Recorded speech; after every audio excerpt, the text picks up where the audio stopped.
সম্মানিত দর্শক মণ্ডলী, আসসালামু আলাইকুম। আশা করি আপনারা সবাই ভালো আছেন।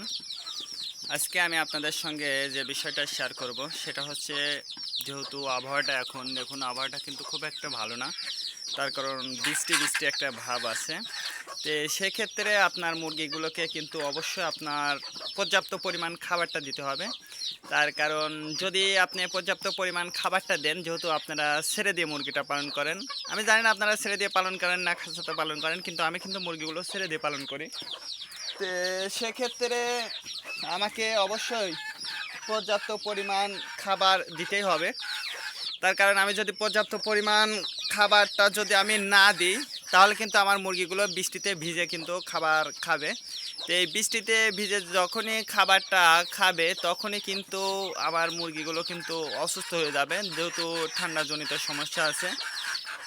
তো সেক্ষেত্রে অবশ্যই আমাকে কিন্তু মুরগিগুলো পর্যাপ্ত পরিমাণ যেমন খাবারটা দিতে হবে, তেমন কিন্তু আমাকে মুরগিগুলো পরিচর্যাও করতে হবে। সেক্ষেত্রে পরিচর্যাগুলোর মধ্যে আছে যে, হালকা আপনাদের বাড়িতে যে হিস্টাসিন বা নাপা বড়ি যদি থাকে, সেটা আপনার মুরগির সংখ্যা অনুযায়ী এবং পরিমাণ যতটুকু প্রয়োজন ততটুকুই কিন্তু আপনারা দিয়ে আপনার মুরগিগুলোকে কিন্তু খাওয়াই দেবেন। তার কারণ যাতে ঠান্ডাজনিত সমস্যাটা যদি না হয়, তাহলে আপনার মুরগিগুলো কিন্তু সুস্থ থাকবে।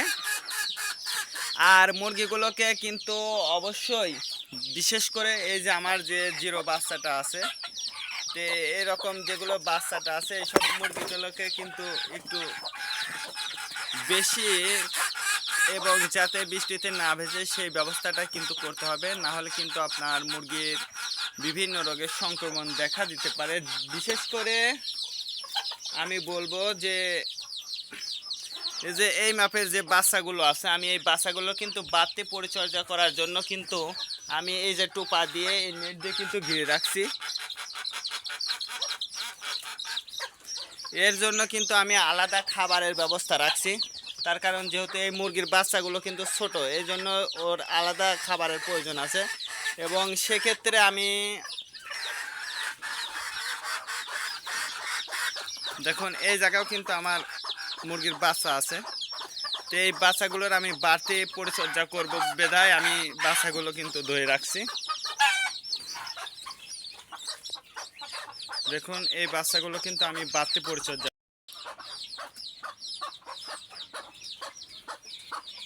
দেখুন, এটা হচ্ছে ব্রয়লার মুরগির ফিড। তো আমি এই ফিডের সঙ্গে আমি পানি মিক্স করে তারপরে কিন্তু আমি আমার মুরগির বাচ্চাকে দিব।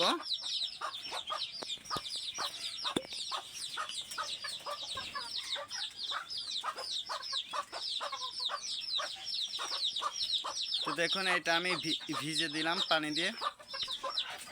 আর এটা কিন্তু বড় মুরগির জন্য আপনারা জানেন আমি যেটা দিই সেটা কম দামের খাবার আমাদের অঞ্চলে। তো আমি এইগুলো এখন এই বাচ্চাগুলোকে দিব।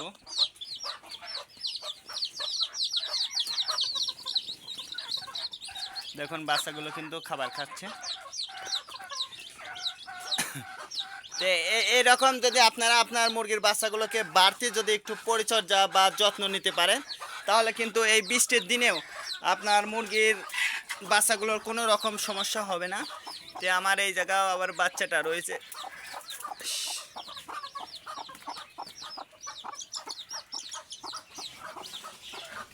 তো দেখুন, এই বাচ্চাটাও কিন্তু আমি এইটার মধ্যে দিয়ে দেবো। তার কারণ বাচ্চা যাতে পর্যাপ্ত পরিমাণ খাবারটা পায়। অবশ্যই আপনারা একটা লাইক দিয়ে যাবেন। তো আজকে পর্যন্ত ভালো থাকবেন। আল্লাহ হাফেজ।